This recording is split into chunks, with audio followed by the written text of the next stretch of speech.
Hello friends, कैसे हैं आप सभी। Welcome to my YouTube channel. आज मैं आपको शेक्सपियर का सोनेट नंबर 138 को बहुत ही सरल भाषा में समझाने वाली हूँ, तो आप इस वीडियो के अंत तक बने रहिए। मैं गारंटी देती हूँ कि इस वीडियो के एक्सप्लेनेशन के बाद आपको किसी अन्य वीडियो की आवश्यकता नहीं पड़ेगी।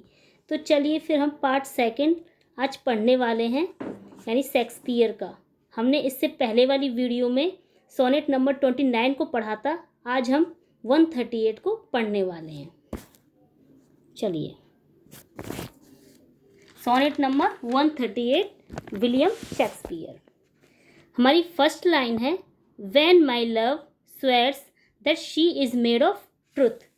इसमें कवि कहता है, यानी विलियम शेक्सपियर जी बोलते हैं, जब मेरा प्यार यानी प्रेमिका, जब मेरी प्रेमिका कसम खाती है, लव स्वेयर्स कसम खाती है, that she is made of truth, यानी वह सत्य से बनी है, यानी सत्य से बनी है। इसका मतलब है वह हमेशा सच बोलती है।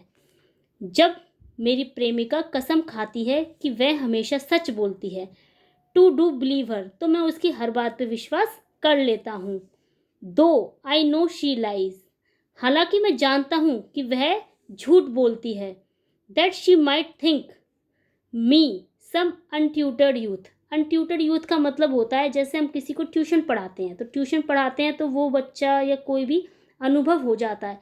अनट्यूटर्ड का मतलब अनुभवहीन होना, यानी उसे दुनियादारी की कुछ जानकारी नहीं होना। तो इसका मतलब है that she might think me some untutored youth, ताकि वह मुझे नादान और अनुभवहीन लड़का समझे।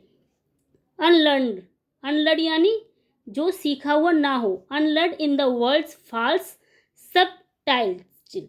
सबटाइटल्स, इसका मतलब है जिसे दुनिया की चालाकियों या बारीकियों का पता नहीं है। दस वैनली थिंकिंग यानी व्यर्थ की सोचना। वैनली मतलब बेवजह सोचना।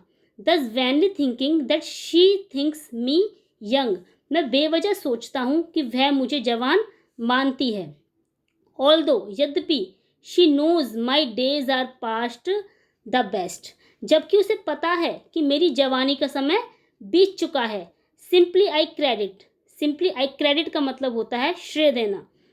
Simply I credit her false speaking tongue, फिर भी मैं उसके झूठ पर विश्वास कर लेता हूँ। ऑन बोथ साइड्स यानी उन दोनों की तरफ से। दस हिज सिंपल ट्रूथ सप्रेस्ड, यानी इस तरह से हम एक दूसरे की असली सच्चाई को छिपा लेते हैं।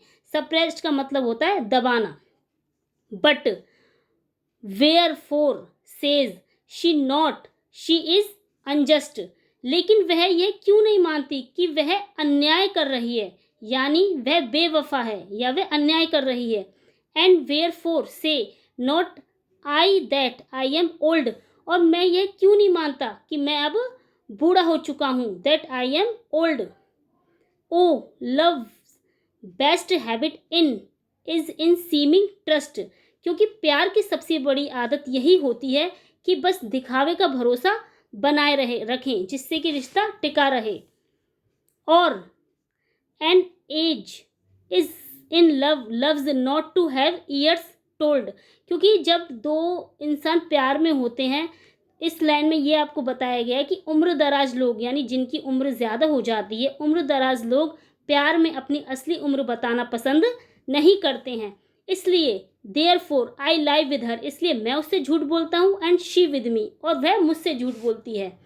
And in our faults by lies we flattered, इसका मतलब है दोनों अपने अपने दोषों को या अपने अपनी कमियों को झूठ से ढककर खुश रहते हैं, या दोनों एक दूसरे की चापलूसी करते रहते हैं। फ्लैटेड मतलब होता है चापलूसी करना। तो ये है सोनेट नंबर 138। तो इसमें क्या दिया हुआ है, तो इससे हमें क्या सीखने को मिलता है। इससे हमें यही सीखने को मिलता है कि दोनों एक दूसरे से झूठ बोलते हैं, लेकिन वही झूठ उनके प्यार को चलाए रखता है। इसमें ये इन दोनों का दिखाया हुआ है। अब मैं आपको 138 विलियम शेक्सपियर की जो सोनेट मैंने आपको पढ़ाई है, इसको मैं यहाँ पे एक समरी रूप में बता देती हूँ। कवि कहता है, मेरी प्रेमिका हमेशा कहती है कि वह सच बोलती है, लेकिन मुझे पता है कि वह झूठ बोलती है। फिर भी मैं उस पर यकीन कर लेता हूँ। वह मुझे जवान दिखाना चाहती है, जबकि मैं बूढ़ा हो चुका हूँ। मैं भी उसकी बातों पर भरोसा करने का नाटक करता हूँ। यानी एक दूसरे का रिश्ता बचाए रखने के लिए वो एक दूसरे के सच को दबा देते हैं या छिपा देते हैं, जिससे कि उनका रिश्ता बना रहे। असल में हम दोनों सच छिपाते हैं। वह अपनी बेवफाई नहीं मानती और मैं अपनी बढ़ती उम्र नहीं मानता। हम दोनों एक दूसरे से झूठ बोलते हैं, लेकिन इन्हीं झूठों से हमारा रिश्ता बना रहता है। तो कवि का इसमें क्या मतलब है? कवि का इसमें मतलब है कि प्यार में कई बार असली सच्चाई से ज़्यादा ज़रूरी होता है एक दूसरे को खुश करने वाला झूठ। तो ये है सोनेट नंबर 138। आई होप आपको ये वीडियो अच्छे से समझ में आई होगी, और जो मैंने आज आपको सोनेट नंबर 138 को पढ़ाया है, ये भी आपको लाइन बाय लाइन अच्छे से समझ में आ गया होगा। अगर आपको ये वीडियो अच्छी लगी हो तो प्लीज़ कमेंट सेक्शन में कुछ लिखिएगा, जिससे कि मुझे भी थोड़ा रहे, जिससे कि मैं आगे और अपनी वीडियोज़ को इम्प्रूव कर पाऊँ। धन्यवाद।